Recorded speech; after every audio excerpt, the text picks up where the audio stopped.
Hello, how are you? I hope you are fine.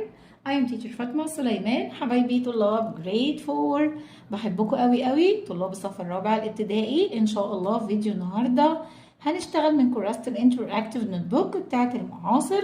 هنعمل ايه بقى فيها؟ هنحل مع بعض اول محافظة اللي هي محافظة القاهرة. بس ما تنسوش بقى لايك وشير للفيديو على قد ما تقدروا عشان اكبر عدد يستفيد معانا وتشجعوني ان انا اكمل معاكم باقي الريفيجن. يلا كده يا حلوين. اول سؤال زي ما احنا متعودين هو سؤال الليسننج. زي ما عودتكم يا سنه رابعه لازم نقرا الليسننج كويس قوي قبل التيتشر ما يخش يقوله علشان نحله بمنتهى السهوله. اوكي، are you ready؟ جاهزين معايا؟ listen carefully، اسمعوني كويس. I remember my first day of school. I was 6 years old. I was very nervous. I put on a blue t-shirt, gray pants and black shoes. I carried my backpack. My dad drove me to school. يلا كده يا حلوين. Number 1 بيقول لي I remember my first day of school. برافو عليكم. Number 2 I put on a t-shirt. I put on a blue t-shirt. I carried my backpack.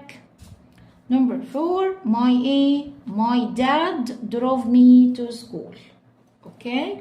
يلا بقى نشوف مع بعض السؤال التاني معايا. هو سؤال choose the correct answer. Number 1 بيقول لي people eat delicious food and at عيد الفطر.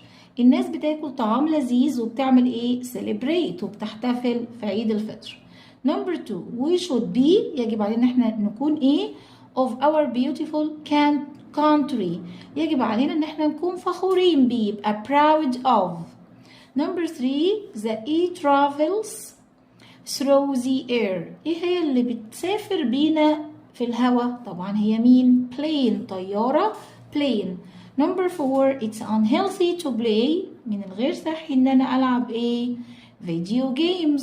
You should go outside more. يجب علينا احنا نخرج بره اكتر. السؤال number 3 معايا بيقول read and complete. when it is hot لما بيكون الجو حر I go out انا بخرج بره. I like to drink orange juice. بحب أشرب عصير برتقال. It is very delicious. يبقى number 1 delicious. My brother likes to go to the beach. أخويا بيحب يروح الشاطئ. I like to go to the beach too. أنا كمان بحب أروح الشاطئ أيضا. We ate in the sea. We swam in the sea. إحنا عمنا في البحر. We eat frozen وكلنا إيه متلج؟ frozen yogurt. يبقى number 3 yogurt. we feel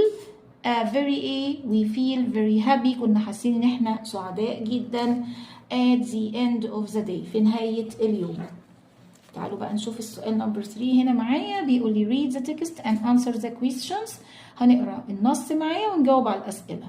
عيد الفطر is a Muslim festival. عيد الفطر عيد إسلامي. The month before Eid is called Ramadan. الشهر اللي قبل العيد بيسمى رمضان. In Ramadan many Muslims fast during the day. كثير من المسلمين بيصوموا أثناء النهار. This means ده معناه they don't eat or drink until sunset. ده معناه إن إحنا مش هناكل ولا نشرب حتى غروب الشمس. بقية القطعة يلا نكملها كده مع بعض. In the month of Ramadan في شهر رمضان people think about the past year. الناس بتقعد تفكر في السنة اللي فاتت. They think about the things they did well. ويشوفوا ايه الحاجات اللي عملوها كويسة and the things they wanted to do better. والحاجات اللي عايزين يحسنوها. It is also a time to help other people. وده كمان وقت ان احنا نساعد فيه الناس. It happens in the first day of 10th Islamic month. العيد بيحصل في أول يوم في الشهر العاشر من الشهور الإسلامية called شوال. بيسمى شوال. The month starts الشهر بيبدأ when people see the new moon. لما الناس بتشوف القمر الجديد أو الهلال الجديد.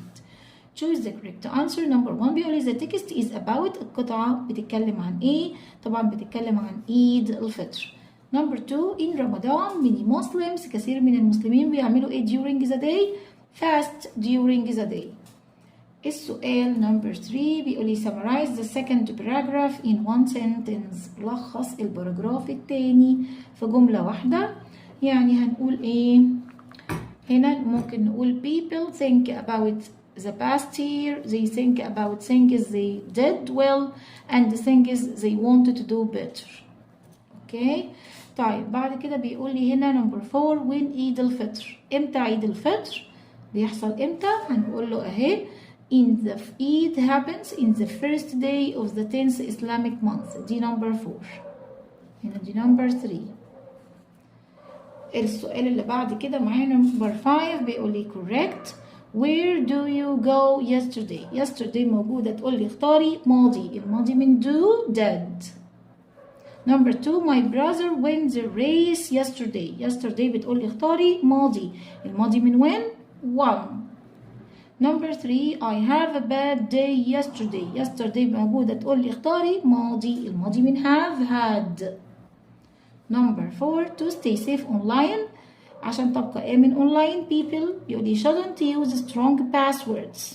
طبعا غلط. use strong passwords ده حاجة كويسة ان انت تستخدم باسورد قوية يبقى should. Number 6 السؤال بتاعي هو punctuate. write W in capital letter. What do people do during Ramadan؟ ده سؤال هقفله ب question mark. اوكي السؤال بقى اللي بعد كده معايا بيقول لي write a paragraph. اكتب باراجراف عن your favorite game. تعالوا نشوف كتبنا ايه مع بعض. My favorite game is hide and seek.